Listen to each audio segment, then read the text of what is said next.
Eh bien bonsoir tout le monde, on se retrouve pour une nouvelle vidéo sur Solo Leveling Arise. J'espère que vous allez bien parce que moi ça va nickel. Aujourd'hui on se retrouve pour une nouvelle vidéo du coup pour débriefer et voir justement ce qui était bien et ce qui a été mauvais on va dire par rapport à cette mise à jour de Solo Leveling. Voilà, donc comme d'hab avant de commencer cette vidéo n'oubliez pas de liker, commenter et de vous abonner. Et moi je dis tout simplement bon visionnage. Bon, c'est parti du coup pour commencer, on va essayer de... j'ai trié ça dans un bloc-notes, il n'y a pas non plus une tonne de choses à dire, mais on va en parler. Donc déjà pour commencer, l'histoire ça a été plutôt rapide, moi de mon côté. Vous dites-moi si ça va, ça n'a pas été trop galère. En général, dans tous les cas, ils ont bien baissé l'histoire, et moi j'ai pu compléter à 100%, récupérer plus de récompenses, voilà, ça fait toujours plaisir pour les free-to-play ou autres, justement de récupérer tout ça. Voilà.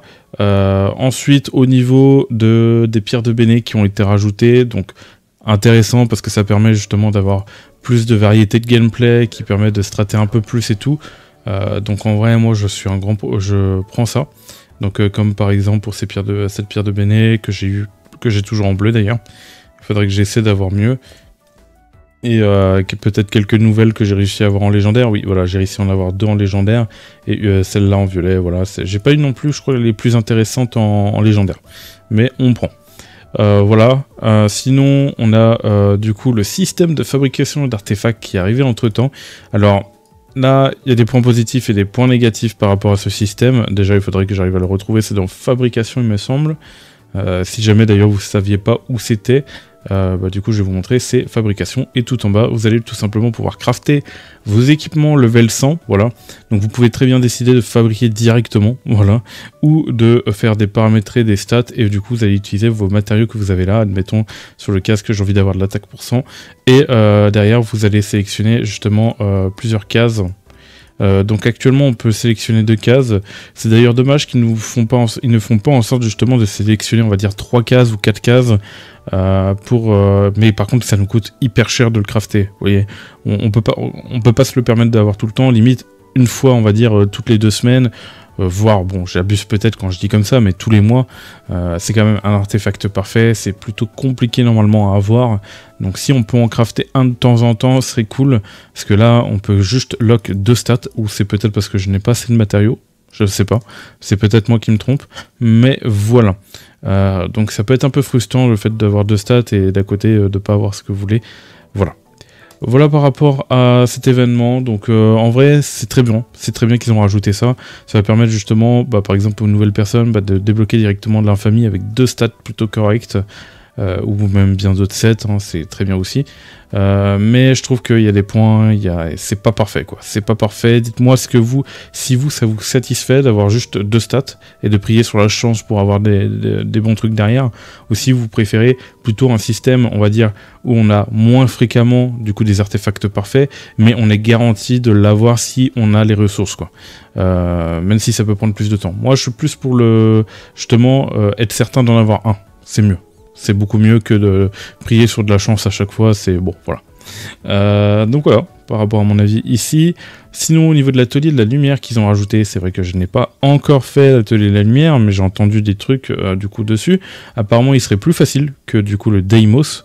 Donc il faudrait que je le teste. La team vent aussi passe moins bien que la team eau. Déjà, j'arrive même pas à retrouver où c'était. Voilà, c'est ici. Mais du coup, la team vent... Hop.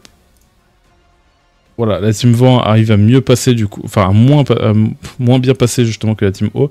Donc forcément quand ils mettent en avant un type, vu que Chain et du coup de l'élément eau, forcément ils ont fait en sorte justement d'avantager cette équipe et d'aller chercher ces personnages quoi. D'ailleurs moi je risque de bientôt le faire. Voilà, j'ai quand même 5 tickets. Apparemment il est plus facile que Deimos, mais c'est vrai que je le fais pas tant que je monte pas Matchai. Je vais bientôt faire le test. Je sais pas si les corrections ont été faites. Faudrait que je regarde justement les dernières mises à jour et tout. Mais dans tous les cas, si vraiment il y a pas de correction ou autre, je ferai dans tous les cas la vidéo mardi.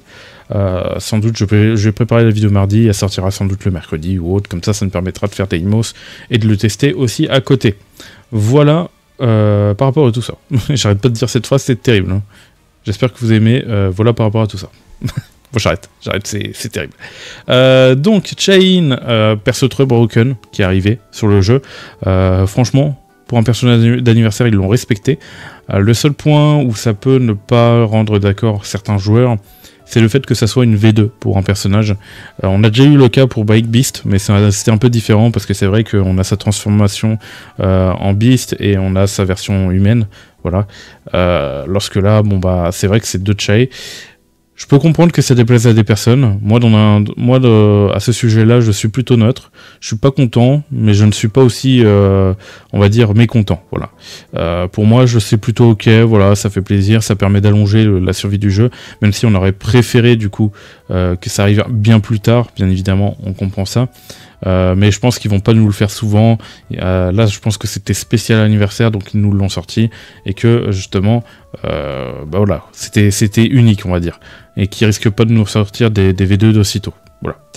Voilà par rapport à Chae, en tout cas un perso bien broken qui va du coup passer pour moi au-dessus de Kanae, Tawata Kanae. J'ai pas regardé au niveau, enfin surtout en boss de guild, parce qu'en boss de guild, Tawata Kanae va du coup, elle ne va pas avoir le stuff infamie, lorsque le stuff infamie lui va boost de 40% les dégâts d'équipe, bref, c'est énervé. Donc voilà. Donc à voir, c'est kiff entre les deux en tout cas. Quand elles ont un set, on va dire, qui ne fait pas partie du... Quand elles ne jouent pas dans le boss de guild ou autre. Dans tous les cas, je ferai mes tests de mon côté, vu que je vais pouvoir la C5 et tout. Mais de ce que j'ai entendu, elle a l'air de passer au-dessus de Tawata Kanae. Hein. Ah, c'est un bon petit perso là qui va envoyer, vraiment. Donc voilà, Chae. Ensuite, on a eu Beru qui est arrivé lors des... dans les donjons éphémères ou rappels, je ne sais plus c'est où, non pas rappel, du coup c'est éphémère. Donc Beru, hein, super simple, hein, je l'ai clear en 2 secondes. Après pour les nouveaux joueurs c'est plus compliqué, mais moi j'avoue que voilà, hop, ça a été fait en 2 secondes. Donc c'est cool, ça permet de rajouter du gameplay pour ceux qui veulent galérer un peu, et pour ceux qui veulent mettre la marque d'effort 20, hop, au moins vous êtes sûr de vous taper Beru et faire votre kiff sur la marque d'effort 20 quoi. Donc il y a moyen de se faire un petit kiff. Donc voilà. Voilà par rapport à ça. Ensuite, on a les breakers qui ont été augmentés lors de cette mise à jour. Hop, chasseur. Donc plusieurs breakers qui commençaient à être en bas de la liste, comme par exemple on avait Ezil Radir normalement qui a été monté, on a Gugon I qui a été monté. Malheureusement je les ai pas encore testés et c'est d'ailleurs dommage qu'ils n'ont pas fait une liste des persos qu'ils ont patch, parce qu'habituellement ils ont pour habitude de me faire des listes de persos patch et de voir justement qu'est-ce qu'ils ont changé exactement, lorsque là bah du coup on a eu 0 annonce sur les changements des stats et tout, et je trouve ça vraiment dommage parce que c'est un peu plus galère du coup à repérer quoi. Voilà, et bon bah du coup tous les persos généralement qui sont en bas de la liste ont été buff, comme Wojinchul, Seo Jiwo, sinon on a Harper aussi qui a été augmenté je crois aussi, on a Lim qui a été augmenté, bref tous les persos de type breaker, à part bon bien sûr les nouveaux qui break plutôt bien. Voilà.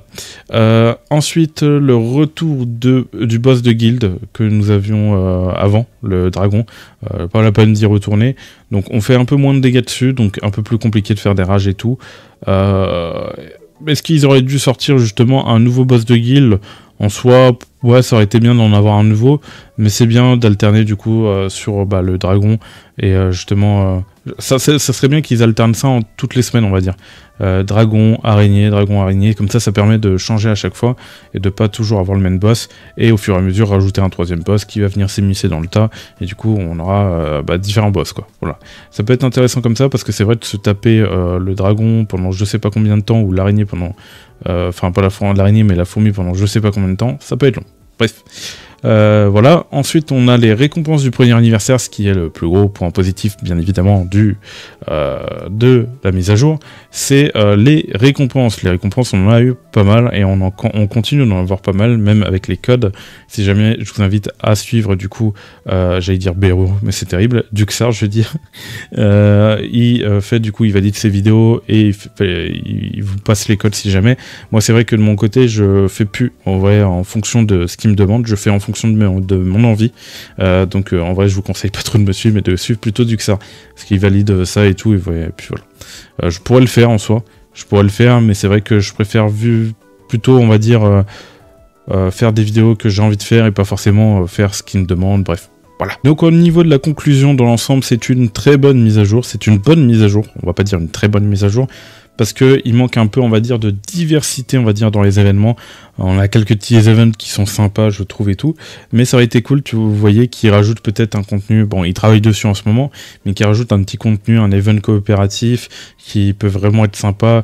il manque de choses nouvelles, on va dire, par rapport aux événements et tout. Et ça aurait été intéressant qu'ils incrémentent ça, et comme ça, à côté, ça permet de leur faire leur test par rapport à la coop et tout. Même plein d'autres trucs.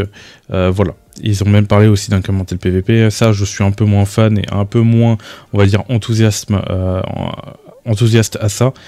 Mais après, voilà. On verra bien par rapport à tout ça. Mais voilà. En tout cas, j'espère que vous avez aimé cette vidéo. J'ai dit tout ce que j'avais à dire par rapport à chaque étape, chaque sujet et tout. J'espère que vous avez aimé la vidéo. N'oubliez pas de liker, commenter et de vous abonner. C'était Virtual. Allez, ciao tout le monde.